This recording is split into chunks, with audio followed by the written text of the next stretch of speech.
Good day, sir. Good day, everyone. So, our topic for today is about pictograph. So, the content of this discussion is about objectives and introduction, history, definition, steps, process, sample, problem with solution, application. So, let me present first the objectives. In the end of this discussion, you'll be able to determine the history and definition of pictograph, to know the usage of pictograph in displaying data, to know the importance of pictograph. So, introduction. Pictograph is the representation of data using images. It represents the frequency of data while using symbols or images that are relevant to the data. The simplest way is to represent statistical data. And here is an example of a pictograph. So we are going to tackle about pictograph history. First, pictography is a form of writing whereby ideas are transmitted through drawing, which became the basis of cuneiform and hieroglyphs. The earliest pictograms were in use in Mesopotamia and predated the famous Sumerian cuneiforms. As early as 9000 before Christ era, pictograms were used in tokens that was placed in form produced. As civilization advanced, there are more complex economic systems which results to more complex pictographs that were devised and used on labels for manufactured goods. From about 2900 before Christ era, many pictographs began to lose their original function. An example of this situation is the sign inventory back then that was reduced from 1,500 to 600 signs, and the writing became increasingly phonological. Lastly, pictograms were also used by the ancient Chinese culture since around 5000 before Christ era and began to develop into logographic writing systems around 2000 before Christ era. This picture is an example of a pictograph in ancient Egypt. Next is the definition of pictograph. A pictograph is the representation of data using images. It represents the frequency of data while using symbols or images that are relevant to the data. Pictographs in math are typically used in concepts like data handling. They help in laying the foundation for data interpretation based on pictorial information. So this is one of the simplest ways to represent a statistical data, and reading pictograph is made extremely easy as well. The best way to explain a pictograph is through an example. So my groupmate will give an example for you to be able to understand more about pictograph. How to make a pictograph by Kayla Pilapil. To make a pictograph, first you need to have a data to be collected regarding the category that you want to present.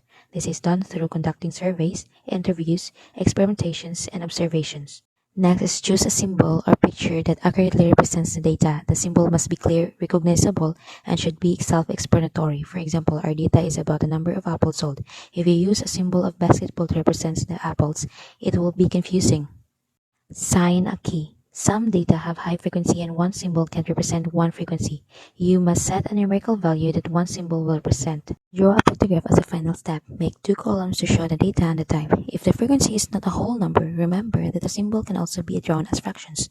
And finally, review your pictograph and make sure it correctly represents the information that you want to relay. Don't forget to check the labeling of your graph. Hi, I'm Maname Frenzy Illustrissimo, and I'll be discussing about the example problem of pictograph. So for example, Mr. Gojo started a dessert shop where he sells chocolate bars. The pictograph shows the months of the year, so that is January to December, and the chocolate bars sold in a particular month. So every chocolate bar cost 500 pesos. So questions, how much did Mr. Gojo sell at the beginning of the year?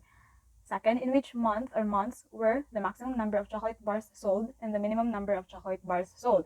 And lastly, how much did Mr. Gojo sell in a year?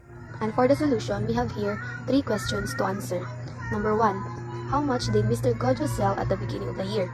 So Mr. Gojo sell 4 pieces of chocolate bars for a total of 2,000 pesos because the equivalent of a 1 bar is 500 pesos. So 4 times 500 equals 2,000 pesos. Number 2. In which months were the maximum number of chocolate bars sold? It is in February, November, and December. Those are the months where the maximum number of chocolate bars sold. And for letter B, when is the minimum number of chocolate bars sold? It is when April and October. These are the months that they sold a minimum of chocolate bars.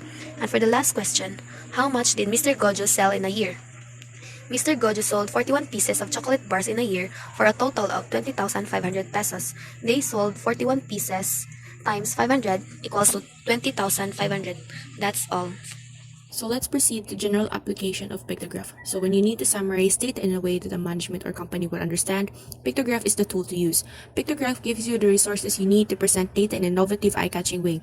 It also provides easy to understand executive summaries and overviews. Mathematical data is easier to understand when using pictographs. The use of tables with signs is an excellent way to organize information and to understand the information provided in an easier way. Pictograph can be very effective additions to any visual document as long as you use them the right way.